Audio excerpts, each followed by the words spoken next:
ఈ కొడవలి బాగా పొయ్యిలో పెట్టి బాగా కాల్చుకోవాలి, ఎర్రగా కాల్చుకోవాలి కొడవలి.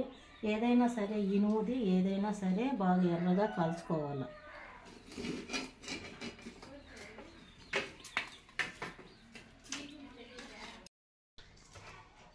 ఈ కాయలు మనకు అడవిలో దొరుకుతాయి. మన చాలగెట్లు ఉంటాయి, మల్లగెట్లు ఉంటాయి. ఇంటి పేరు కొంత పక్కల వాపుడుకాయలు అంటారు, మన పక్క ఏమంటారు ఇంట ఉచ్చికాయలు అంటారు. గింజలు ఒలుచుకోవాలి. వీటిని ఇట్లా గింజలు ఒలిచి తీసుకోవాలి. ఇట్లా గింజలు ఒలుచుకొని ఉచ్చికాయల కంటికి గింజలు ఉంటాయన్నమాట. ఇవన్నీ తీసుకోవాలి. గింజలు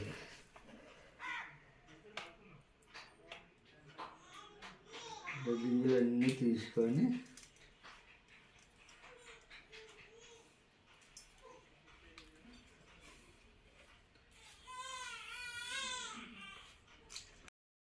ఇంటికి ఇట్లా గింజలు తీసుకొని ఒక గిన్నెలో వేసుకొని కొంచెం నెయ్యి దీంట్లో వేసి ఒకరో అట్ట చేసుకోవాలి.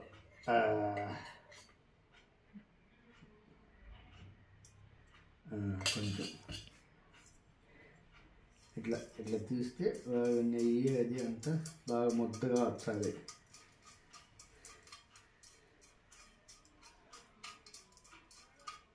ఇట్లా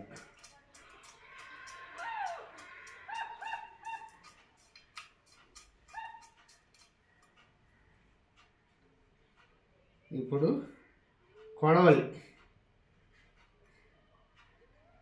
తీసుకురావాలి. బాగా నిప్పల్లో పెట్టి బాగా ఎర్రగా కాల్చి కొడవలి తీసుకొని రావాలి. ఇనప ముక్క బాగా ఎర్రగా ఉండేది ఒక ఇనుము. కింద గిన్నె నీళ్ళు పెట్టినాక నీళ్ళ పైన కొడవలు పెట్టాలి. అప్పుడు ఈ నెయ్యితో కలిపిన మన పక్క ఏమంటారంటే ఉచ్చికాయలు అంటారు. ఉచ్చికాయ గింజలు ఇక్కడ వేసుకోవాలి. ఇక్కడ వేసిన తర్వాత దానిపైన టెంకాయ చిప్ప పెట్టాలి. టెంకాయ చిప్ప పెట్టిన తర్వాత ఆ పొగను పైన టెంకాయ చిప్ప పెట్టాలి. బలగాలిని తీసేదంటే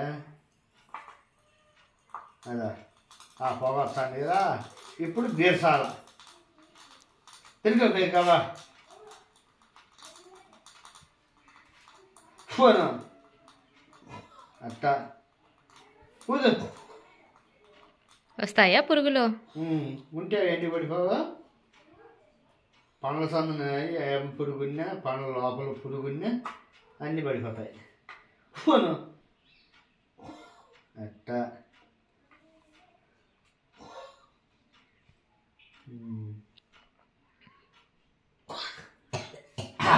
పోను.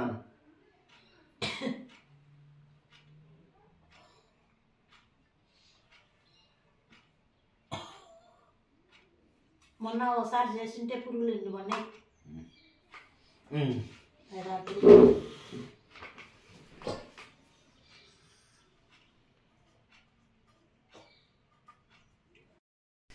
దేశంగా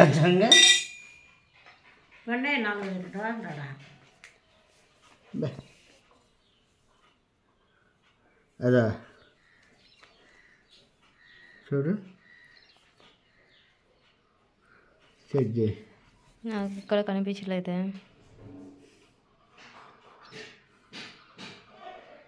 ఉంటే దాంట్లో పడిపోతాయి పురుగులు. ఇదా పురుగు? ఇది అరవై సన్నగా